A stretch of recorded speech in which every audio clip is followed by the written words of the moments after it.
بسم اللہ الرحمن الرحیم۔ مومنین کرام السلام علیکم۔ مومنین کرام، ماہ رمضان سے ہم گزر رہے ہیں۔ یوں تو روزہ ساری دنیا رکھ رہی ہے، ہر انسان روزہ دار ہے، ہر مسلمان روزہ رکھ رہا ہے، لیکن کیا آپ نے کبھی غور کیا، ہم نے کبھی غور کیا کہ اصل روزہ دار کون ہے؟ آج ہم اس بات پہ گفتگو کریں گے کہ اصل روزہ دار کون ہے۔ امیر المومنین حضرت علی ابن ابی طالب علیہ السلام ارشاد فرماتے ہیں کہ روزہ صرف کھانا پینا چھوڑ دینے کا نام نہیں ہے، بلکہ ہر اس کام سے رک جانا جو اللہ کو ناپسند ہے، اس کام کو چھوڑ دینا، ترک کر دینا جو اللہ کو ناپسند ہے، یہ اصل روزہ دار ہے۔ مثال کے طور پہ یہ ہاتھ کسی مظلوم کی مدد کے لیے اٹھیں، لیکن کسی مظلوم کے اوپر ظلم کرنے کے لیے نہ اٹھیں۔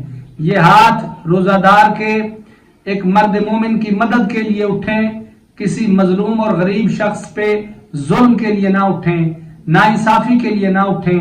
یہ ہاتھ کسی کا حق کھانے کے لیے، حق چھیننے کے لیے نہ اٹھیں، یہ ظلم کے لیے نہ اٹھیں۔ اصل روزہ دار کی یہ پہچان ہے۔ یہ جو انسان کی زبان ہے روزہ دار کی، اصل روزہ دار وہ ہے کہ اس کی زبان سے کسی کی غیبت نہ ہو، فحش گفتگو نہ ہو، گالم گلوچ نہ ہو، بلکہ اخلاق کے ساتھ سب کے ساتھ پیش آئے۔ یہ اصل روزہ ہے۔ یہ قدم روزہ دار کے اچھے کام کے لیے بڑھے، برائی کی طرف نہ بڑھے۔ یہ آنکھیں جو اللہ تعالیٰ نے انسان کو دی ہیں، جب انسان روزے کی حالت میں ہو تو ان آنکھوں پہ کنٹرول ہو، ان آنکھوں سے انسان ایسی چیزوں کو نہ دیکھے جسے اللہ پسند نہیں فرماتا، آل محمد پسند نہیں فرماتے۔ یہ اصل روزہ ہے۔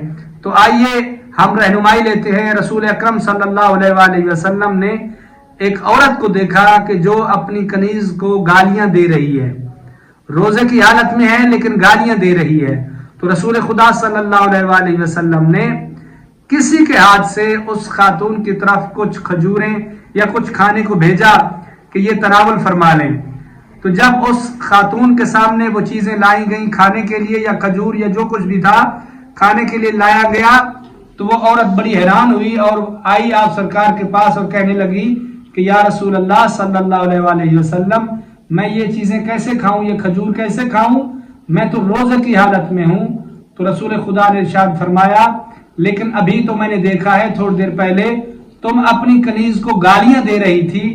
تو گویا رسول اکرم صلی اللہ علیہ وآلہ وسلم نے ہمیں یہ بتلایا کہ جو روزہ دار ہو اس کی زبان سے، اس کے ہاتھ سے دوسرے مسلمان محفوظ ہوں۔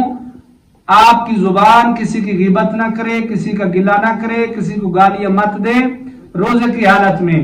یہ ہاتھ مظلوم کی مدد کے لیے اٹھے، اس پر ظلم کرنے کے لیے نہ اٹھے۔